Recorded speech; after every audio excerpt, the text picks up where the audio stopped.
Shalom Nobs, apa kabarnya hari ini? Tentunya baik dong ya. Semoga kita selalu diberikan kesehatan dan berkat Tuhan Yesus terus ya teman-teman. Oke Nobs, sebelum kita memulai ibadah online kita, mari kita bersatu teduh sejenak terlebih dahulu. Saat teduh dipersilakan.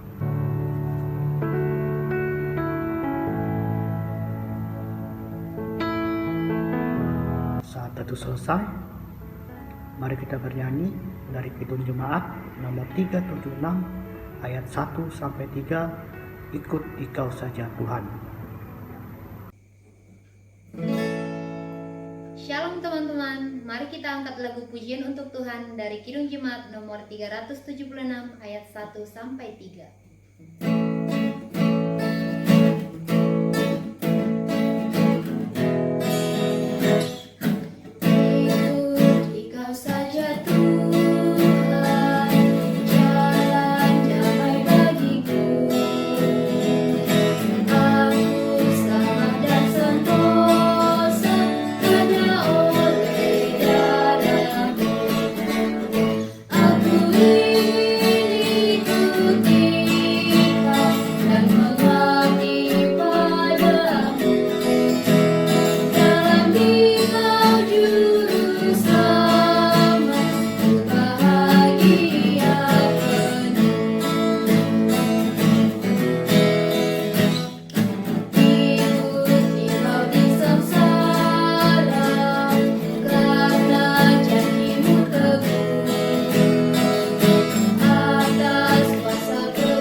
Mari kita bersatu dalam doa. Ya Tuhan yang bertahta di dalam kerajaan surga, terima kasih Bapa, terima kasih Yesus, terima kasih Roh Kudus. Terima kasih Tuhan kalau satu hari ini kami diberikan kesehatan Tuhan, diberikan nafas kehidupan Bapa untuk kehidupan kami masing-masing Bapa. Tuhan, sebentar Tuhan kami akan memulai ibadah online remaja dan pemuda KW Pertengahan Kota pada malam hari ini Tuhan. Berkati ibadah online ini dari awal, pertengahan sampai pada akhirnya Tuhan. Kiranya apapun yang kami lakukan Bapa itu bisa menjadi hikmat bagi nama-Mu saja Tuhan. Tuhan berkati kami Bapa, jaga terus kami Tuhan di dalam kesehatan kami Bapa. Terima kasih Tuhan, terima kasih Yesus. Hanya dalam nama Tuhan Yesus Kristus kami sudah berdoa dan mengucap syukur. Terima kasih Bapa. Amin. Mari teman-teman, sebelum kita masuk dalam refleksi pengakuan dosa, terlebih mari kita renungkan semua perbuatan-perbuatan kita 1 minggu terakhir ini. Teman-teman, ku ajak berdoa dalam hati masing-masing untuk mengaku semua kesalahan, semua pelanggaran yang kita lakukan.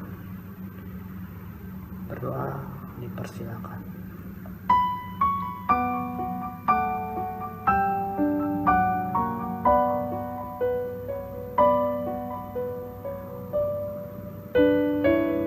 Amin. Teman-teman, mari kita bernyanyi kembali dari Kidung Jemaat nomor 29 ayat 1-3, Di Muka Tuhan Yesus. Di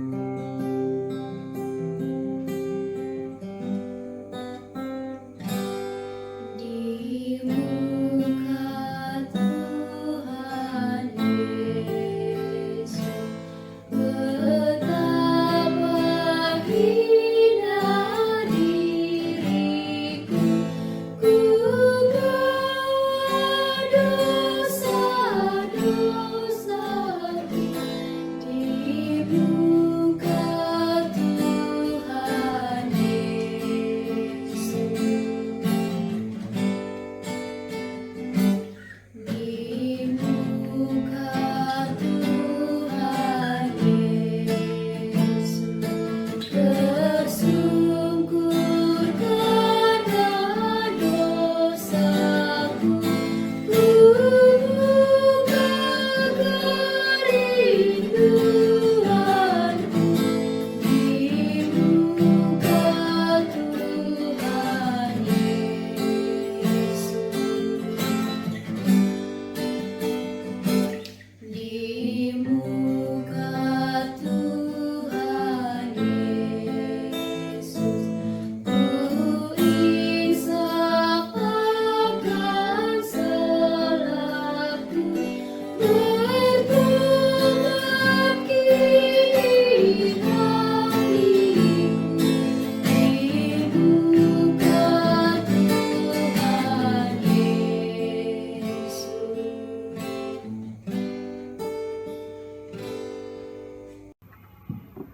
Teman-teman, sebelum kita masuk dalam renungan firman Tuhan, marilah kita siapkan hati dan pikiran kita untuk mendengarkan firman Tuhan. Untuk itu, mari kita bernyanyi dari Kidung Jemaat nomor 53, nomor 1, dari Kidung Jemaat nomor 53 ayat 1 sampai 3. Tuhan Allah telah berfirman.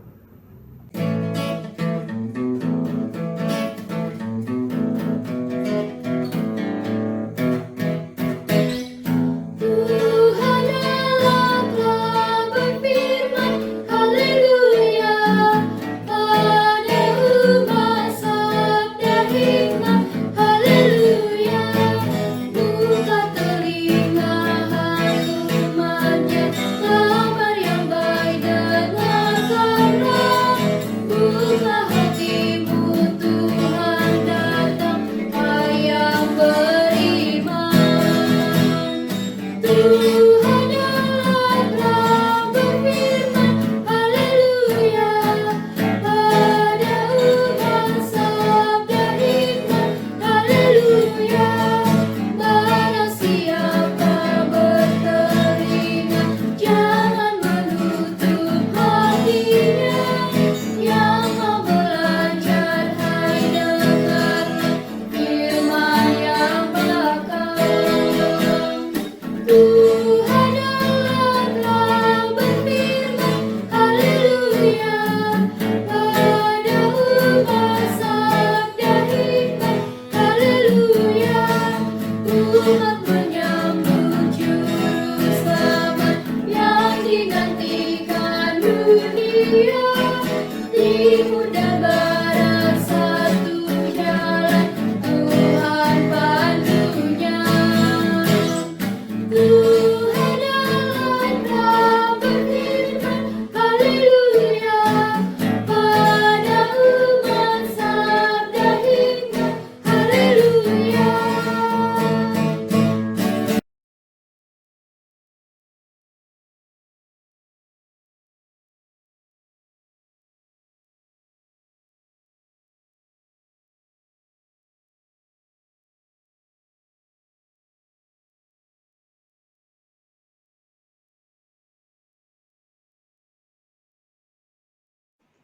Kasih karunia bagi kamu dan damai sejahtera dari Allah Bapa dan dari anaknya Tuhan Yesus Kristus. Amin. Shalom bagi kita, adik-adik remaja pemuda HKBP Tangerang Kota. Kita bersuka cita kalau hari ini kita masih bisa bertemu kembali di ibadah online kita. Marilah di situasi kondisi ini kita tetap bersuka cita. Dalam situasi bagaimanapun kita percaya Tuhan ada dan terus bersama-sama dengan kita. Amin. Nats renungan pada ibadah kita hari ini tertulis di dalam kitab 1 Timoteus 1 ayat 5.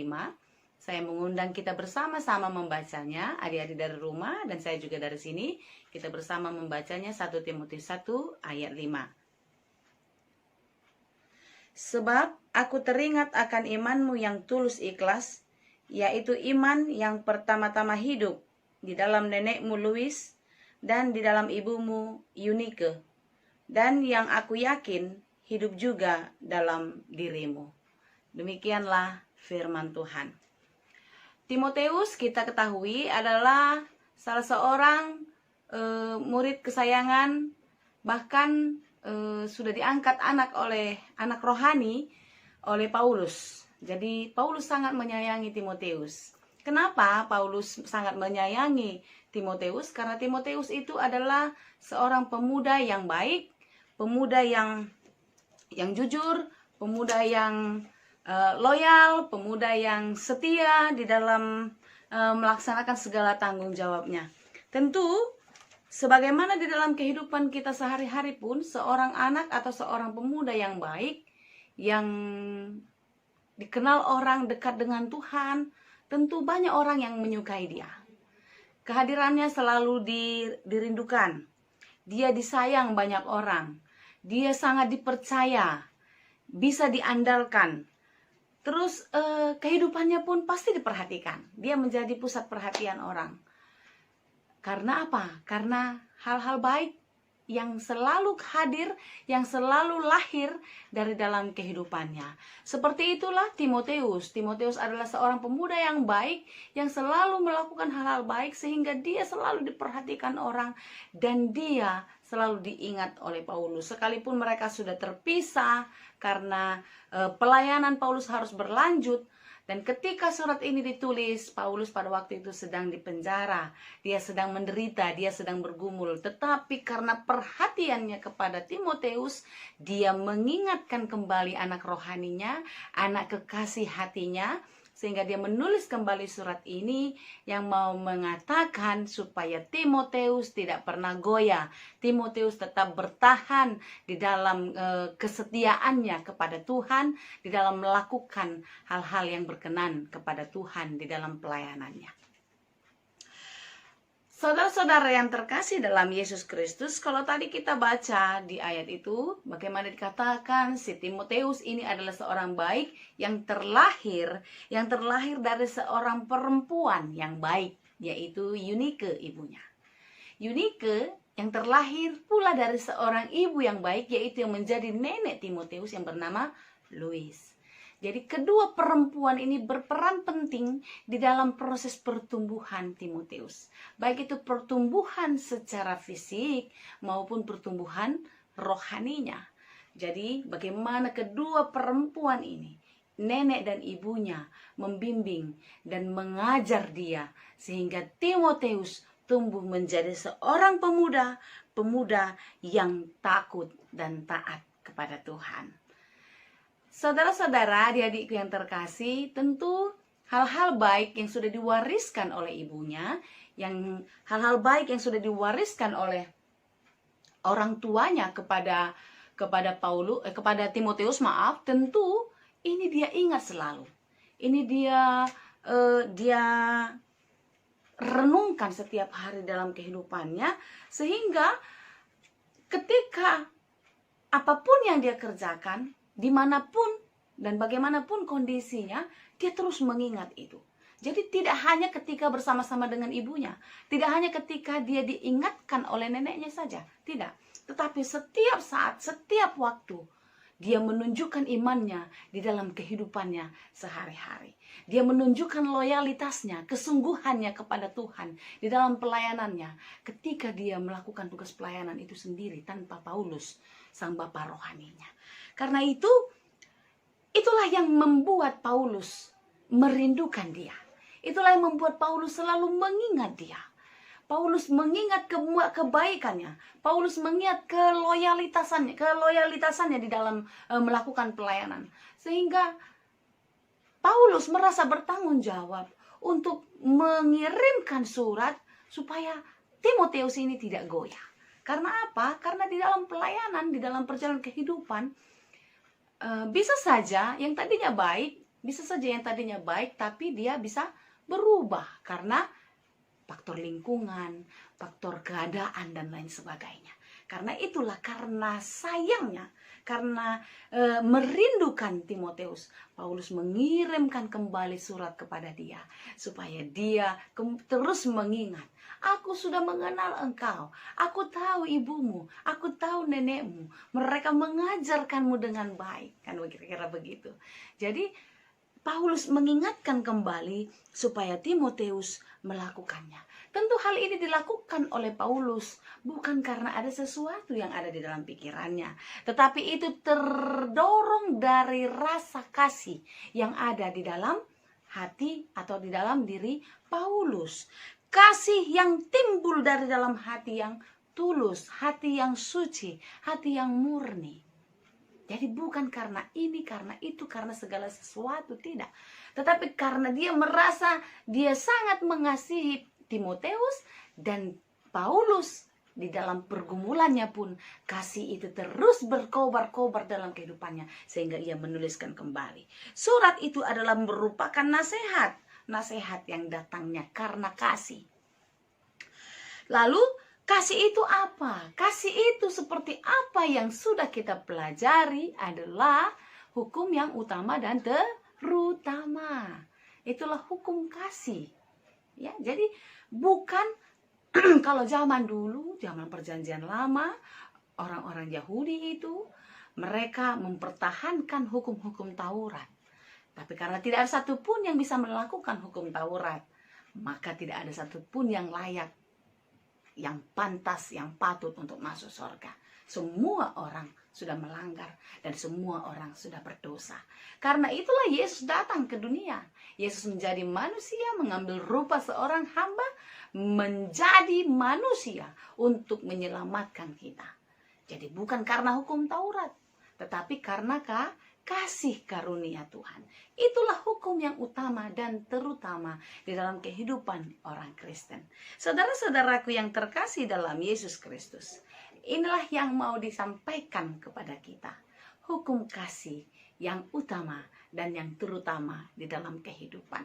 Kalau kita sudah menerima ajaran yang baik dari orang tua kita, kita sudah mendengar firman Tuhan, kita sudah ikut di dalam persekutuan, kita sudah ikut di dalam pelajaran CD di tengah-tengah gereja. Tentu banyak hal-hal baik yang sudah diberikan kepada kita, yang sudah diwariskan sebenarnya kepada kita. Tentu hal ini membuat kita mengingat kembali apa yang harus kita kerjakan, apa yang harus kita lakukan, seperti yang dilakukan oleh Timoteus, ya. Jadi kita harus terus melakukan.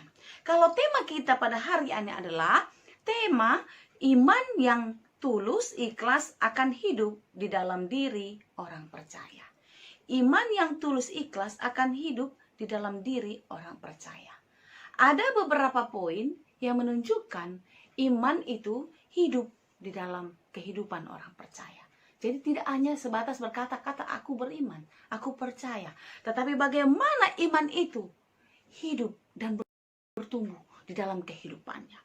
Yang pertama adalah seorang yang bertumbuh di dalam iman, seorang yang hidup di dalam iman adalah terlihat melalui perkataannya. Terlihat melalui perkataannya. Kata-katanya adalah kata-kata yang bersifat membangun, bersifat memotivasi orang. Jadi kata-katanya ini menenangkan hati. Kata-kata yang memotivasi, yang memberi semangat. Bukan sebaliknya. Bukan kata-kata yang manasi. Kata-kata yang membuat orang lemah, membuat orang patah semangat. Kan gitu. Tetapi kata-kata yang keluar dari mulutnya sehingga membuat orang lain, kata-kata itu membuat orang lain tergugah dan termotivasi untuk bangkit dan melanjutkan perjuangan. Bukan sebaliknya. Untuk apa? Ngapain? Kan gitu. Kita pernah dengar cerita tentang percakapan seorang perempuan, kita katakanlah dia seorang istri di tengah-tengah keluarga dengan saudaranya laki-laki. Lalu itonya ya, itunya ini bertanya, selama ini rumah tangga perempuan ini, itunya laki-laki ini baik-baik saja dengan suaminya. Satu waktu dia bertanya, berapa gaji suamimu, katanya kan. Oke. Terus dia bilang dengan rupiah tertentu. Lalu, apa benar segitu gajinya? Katanya, hari gini, apa dia masih punya gaji seperti itu? Katanya, iya.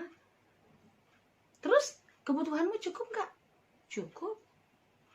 Terus, kamu bisa nggak sekali-kali datang, pergi keluar, nonton kek, jalan-jalan kek, atau belanja kek untuk keperluanmu? Bisa, katanya. Apa itu nggak terlalu sedikit? Kata itunya ini kan.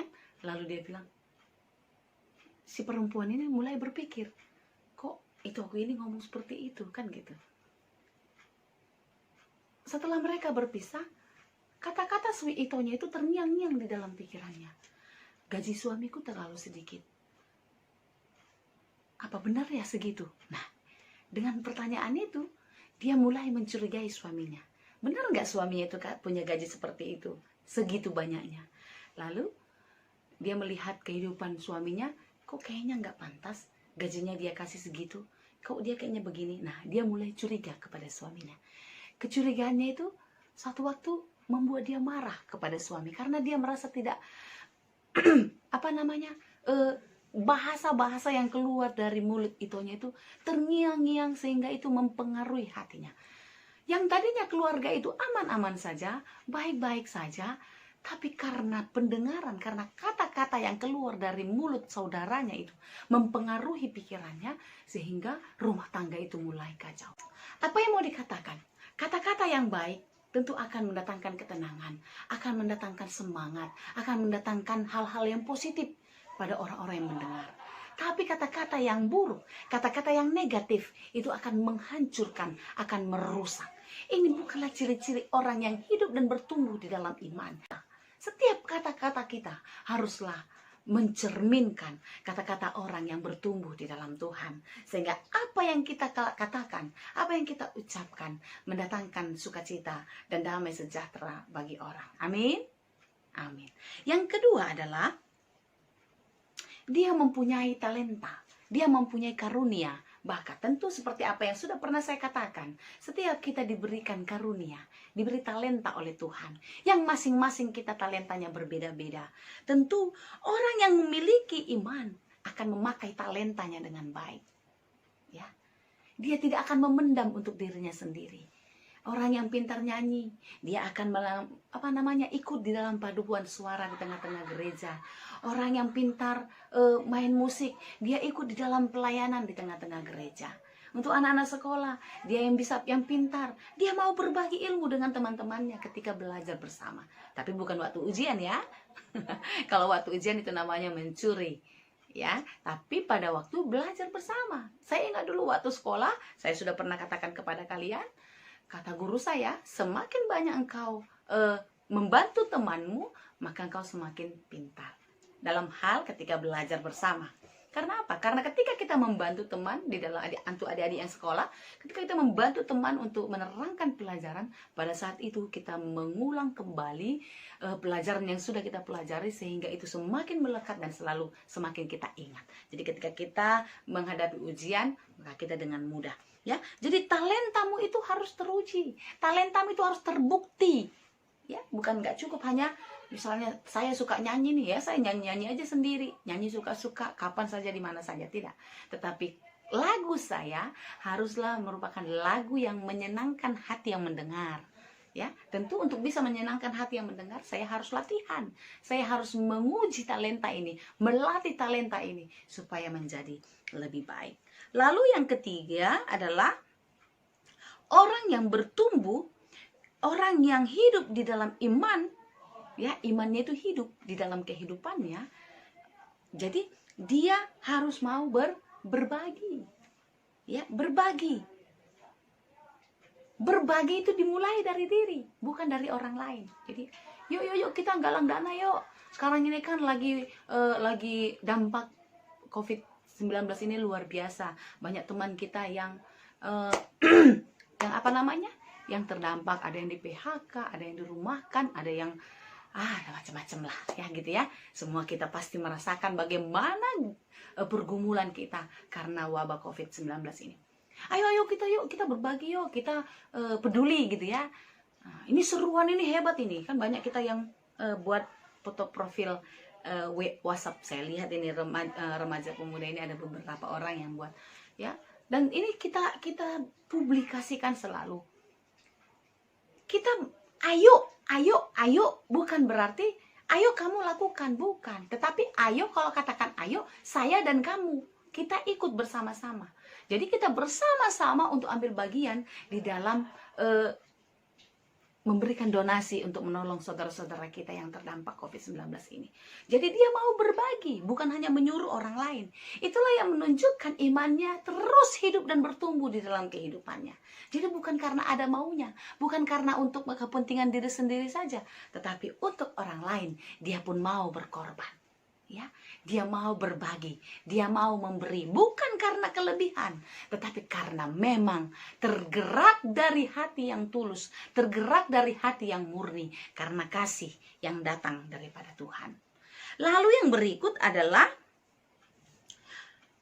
hidupnya tulus. Orang yang beriman pasti dia tulus, bukan karena ada maunya. Dia baik karena ada apanya, bukan. Tapi dia baik karena apa adanya. Ya karena dia baik. Kenapa dia baik? Ya karena Tuhan baik sama dia. Kenapa dia harus baik? Ya karena memang dia harus baik. Makanya saya katakan ketika orang jahat kepada kita, ketika orang baik kepada kita, maka kita harus baik. Dan ketika orang jahat kepada kita, kita harus baik. Tetap harus baik. Tidak boleh kita orang jahat jadi kita pun ikut-ikut jahat. Jangan. Kalau dia jahat kita balas, berarti kita selevel dengan dia.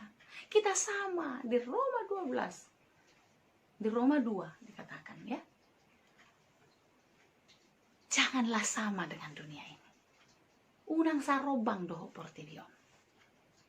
Tapi berubahlah karena pembaruan budimu. Berubahlah karena lakumu. Ya. Jadi jangan sama. Kalau orang jahat ya silakan, biar saja dia jahat. Bahwa dia tetap di dalam doa supaya dia bertobat. Dia hidupnya tulus, tidak pura-pura. Lalu apa? Dia bisa dipercaya. Orang baik, orang yang bertumbuh di dalam iman, dia bisa dipercaya. Dia bisa diandalkan. Ketika dia bisa dipercaya, ketika dia bisa diandalkan, dia memegang kepercayaan itu dan tetap setia di dalam kepercayaan. Dia tulus, tidak mencari kesempatan. Bican. Tahu bican? Mumpung, ya? Tidak. Tetapi ketika dia diberi kepercayaan, maka tanggung jawab, beban itu semakin berat dia pikul. Sehingga dia semakin mengupgrade dirinya untuk bisa mengemban tanggung jawab itu untuk dia lakukan di dalam kehidupan persekutuannya. Demikian juga remaja dan pemuda. Tentu kalian pun diharapkan untuk tumbuh menjadi pemuda yang tulus, yang bisa dipercaya. Ya, yang bisa dipercaya, yang mau berbagi. Itulah hidup di Timotius itu. Setiap hari, bukan hanya karena di depan saja. Bukan karena ketemu pendeta saja. Bukan karena dilihat orang tua saja, tidak. Kan banyak sekarang anak-anak gitu kan, rajin belajar ketika dilihat orang tua. Waktu orang tua balik badan, keluar dari kamarnya, lalu dia kembali lagi dengan aktivitasnya. Ada yang main game, ada yang chattingan dengan kekasihnya, ada macam-macam lah ya. Tapi anak yang baik, anak yang bertumbuh imannya di dalam kehidupannya, karena hati yang tulus dan murni itu, dia akan loyal terhadap tanggung jawabnya. Dia akan setia di dalam melakukan. Dan yang terakhir adalah orang-orang yang seperti itu, kehadirannya sangat dinantikan. Ya, kehadirannya ditunggu-tunggu. Kalau dia tidak datang, orang lain merasa kehilangan. Kalau dia tidak hadir, ada sesuatu yang kurang. Itulah tandanya dia orang baik yang hidupnya bertumbuh di dalam iman. Tentu kita semua mau menjadi seperti itu. Yang dinantikan, yang ditunggu, yang diharapkan. Karena apa? Karena apa yang datang dari kita, apa yang keluar dari diri kita adalah hal-hal kebaikan yang membantu banyak orang. Firman Tuhan pada hari ini mengingatkan kita untuk menjadi seperti Timotius. Timotius yang tetap setia di dalam perkataan dan perbuatannya. Di setiap saat, di setiap waktu, tanpa memikirkan hal-hal yang mungkin bisa menyenangkan pikirannya, tidak. Tapi apa yang dia utamakan adalah menyenangkan hati Tuhan. Biarlah kita semua di situasi kondisi kita seperti ini, di dalam keadaan kita yang beribadah seperti ini, biarlah kita terus menyenangkan hati Tuhan. Nyanyikan setiap hari di dalam hidupmu, menyenangkanmu, senangkanmu, hanya itu kerinduanku. Teruslah berusaha di dalam hidupmu. Teruslah menjadi orang yang setia, yang bisa dipercaya, yang bisa diandalkan. Ketika engkau berusaha setiap hari, maka Tuhan akan memampukanmu. Tuhan akan menolongmu dan hidupmu akan menjadi berkat dimanapun engkau berada. Tuhan memberkati. Amin. Marilah kita berdoa. Terima kasih Tuhan untuk firman-Mu yang sudah kami dengarkan. Kiranya firman-Mu bertumbuh di dalam kehidupan kami, dan kami boleh menjadi pelaku firman di dalam kehidupan kami. Biarlah firman-Mu pada hari ini, Timotius, menjadi teladan bagi kami, untuk kami boleh bertumbuh di dalam iman, terus melakukan kebaikan, kapanpun dan dimanapun kami berada. Menunjukkan kami mewarisi kebaikan, kasih daripada Tuhan, sehingga di dalam setiap kehidupan kami terus melakukannya terhadap saudara-saudara kami, kapanpun dan dimanapun kami berada. Terima kasih Tuhan, kami mau berdoa untuk seluruh kami yang jemaat-Mu, HKBP Tarangerang Kota, secara khusus pemuda-pemudi remaja gereja-Mu. Biarlah Engkau berikan kami kesehatan, kekuatan untuk melawan virus corona yang sedang mewabah di negeri kami. Mampukan kami Tuhan untuk melewati pertarungan ini, dan biarlah kami boleh menjadi pemenang. Untuk saudara-saudara kami yang sedang terkena virus ini Tuhan, kami memohon kepadamu, Engkaulah kiranya yang memberikan kekuatan, kesembuhan bagi mereka. Biarlah Engkau memberkati obat dan makanannya, sehingga saudara-saudari kami, orang tua kami yang terbaring sakit di rumah sakit ataupun isolasi mandiri di rumahnya, biarlah kasih setiamu tetap menyertai mereka, sehingga mereka beroleh kesembuhan yang daripada Tuhan. Terima kasih Tuhan, kuatkan kami, teguhkan iman kami, supaya kami boleh menjadi pemenang. Terpuji dan termulialah Engkau ya Bapa. Hanya di dalam Yesus kami berdoa dan mengucap syukur. Amin. Teman-teman, kita sudah mendengarkan firman Tuhan. Semoga dengan renungan firman Tuhan yang barusan kita dengar, itu menjadi rema yang baru bagi kehidupan jasmani dan rohani kita. Untuk itu, mari kita responi firman Tuhan dengan menyanyikan lagu pujian Roh Kudus Kau hadir di sini.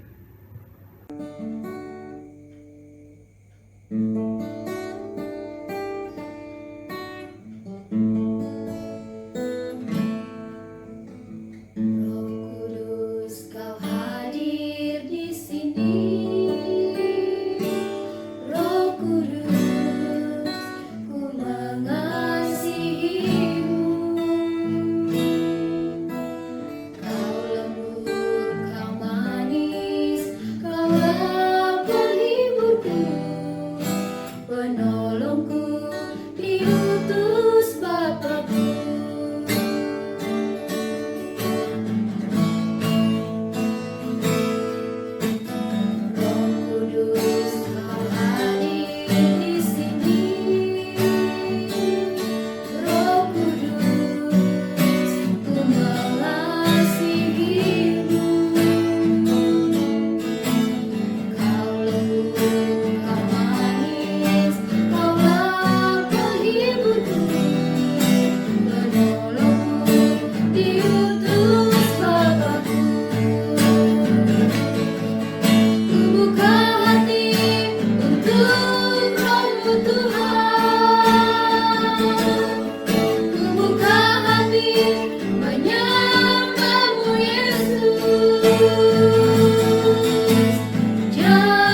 sebelum kita memulai doa syafaat kita, mari kita menyiapkan hati dan pikiran kita ke dalam tangan Tuhan Yesus Kristus. Mari kita bersatu dalam doa. Bapa yang baik, Bapa yang bertata dalam surga, puji dan syukur kami panjatkan kepadamu Bapa atas segala berkat yang telah Engkau berikan kepada kami semua Bapa. Terlebih juga atas berkat-Mu hari ini Bapa, karena sampai saat ini kami masih bisa memuji dan memuliakan nama-Mu melalui ibadah online ini Bapa. Bapa, terima kasih juga atas berkat-Mu. Terima kasih Bapa, terima kasih juga atas firman yang telah Engkau berikan melalui Inang Romauli Bapa. Kiranya firman yang kami terima hari ini dapat kami terapkan di kehidupan kami masing-masing Bapa. Dan juga kami ingin berdoa Bapa untuk kesehatan remaja dan pemuda Bapa. Kiranya Engkau menjauhkan kami dari segala penyakit yang sedang beredar pada saat ini Bapa, serta selalu jagalah kesehatan kami Bapa. Begitu juga untuk kuliah serta full timer yang ada di HKBP Tangerang Kota Bapa. Kiranya Engkau yang selalu menyertai kesehatan kami semua Bapa. Lindungilah dimanapun kami berada dan jauhkanlah kami daripada mara bahaya Bapa. Dan juga untuk kedua orang tua kami, tolong selalu berkatilah mereka Bapa. Berikanlah mereka kesehatan, rezeki serta umur yang panjang Bapa. Dan juga tidak lupa kebahagiaan setiap harinya Bapa. Kami juga berdoa untuk proker-proker baik remaja maupun pemuda yang telah kami rencanakan dari jauh-jauh hari Bapa. Kiranya semua proker-proker ini dapat selalu menyenangkan hati-Mu Bapa, dan juga sesuai dengan kehendak-Mu, sehingga semua kegiatan-kegiatan yang telah bahkan mau kami rencanakan itu juga berjalan lancar atas semua kehendak-Mu Bapa. Bapa, kami ingin berdoa untuk negara kami tercinta ini Bapa, yang akhir-akhir ini sedang dilanda wabah penyakit Bapa. Kiranya Engkau menyingkatkan wabah penyakit ini Bapa, agar cepat segera selesai dari negara kami ini Bapa, bahkan di seluruh dunia Bapa, supaya kami dapat kembali beraktivitas seperti sedia kala Bapa, serta dapat memuji dan memuliakan nama-Mu di gereja Bapa. Kami juga ingin berdoa untuk pemimpin-pemimpin di negeri kami ini Bapa. Kiranya Engkau selalu memberikan kekuatan dalam menghadapi masalah-masalah yang sedang ada di akhir-akhir ini Bapa. Kiranya Engkau selalu memberikan kebijaksanaan untuk pemimpin kami, supaya dapat memberikan keputusan-keputusan yang bijaksana juga Bapa, sehingga tidak merugikan pihak manapun. Terima kasih atas seluruh berkat-Mu Bapa. Kami berdoa dan bersyukur. Haleluya. Amin. Oke teman-teman, kita sudah ada di akhir ibadah online kita pada malam hari ini. Sebelum kita masuk ke lagu penutup, teman-teman aku akan memberitahukan beberapa pengumuman informasi penting untuk kita semua. Yang pertama, untuk teman-teman yang mengikuti ibadah gabungan remaja dan pemuda, teman-teman diharapkan untuk mengumpulkan persembahan ibadah gabungan ini di amplop masing-masing, di rumah masing-masing, dan akan dikumpulkan di akhir bulan kepada bendahara seksi pemuda. Ada dua metodenya. Yang pertama via transfer langsung ke bendahara seksi pemuda, dan yang kedua itu bisa melalui link OVO bendahara seksi pemuda. Dan informasi yang kedua, untuk teman-teman yang pemuda sudah membuka bantuan sosial untuk teman-teman kita yang terdampak COVID-19, baik secara sosial dan materi. Teman-teman dihimbau untuk membantu teman-teman kita yang terdampak yang teman-teman miliki ke rekening yang sudah tersedia yang sudah di-share di pengumuman masing-masing. Mari kita berbagi untuk teman-teman kita. Oke teman-teman, kita sudah sampai di akhir ibadah. Teman-teman, aku ingatkan, kita tetap semangat, kita tetap jaga kesehatan, miliki iman yang tulus ikhlas, agar kita semua bisa lolos dari permasalahan yang sulit ini. Untuk itu teman-teman, kita ambil sikap. Kita akan menyanyikan lagu penutup kita pada malam ini dengan nyanyian rohani di buku MD Somba Majahoba. Sampai ketemu di minggu depan. Horas.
kita akhiri ibadah kita dengan bersama-sama berdoa di dalam doa Bapa kami. Bapa kami yang di surga, dikuduskanlah namamu, datanglah kerajaanmu, jadilah kehendakmu di bumi seperti di surga. Berikanlah kami pada hari ini makanan kami yang secukupnya, dan ampunilah kami akan kesalahan kami seperti kami juga mengampuni orang yang bersalah kepada kami. Dan janganlah membawa kami ke dalam pencobaan, tetapi lepaskanlah kami dari yang jahat. Karena Engkaulah yang punya kerajaan dan kuasa dan kemuliaan sampai selama-lamanya. Amin. Anugerah Tuhan kita Yesus Kristus, kasih karunia Allah Bapa, dan persekutuan Roh Kudus, itulah kiranya yang menyertai dan memberkati kamu sekalian. Amin.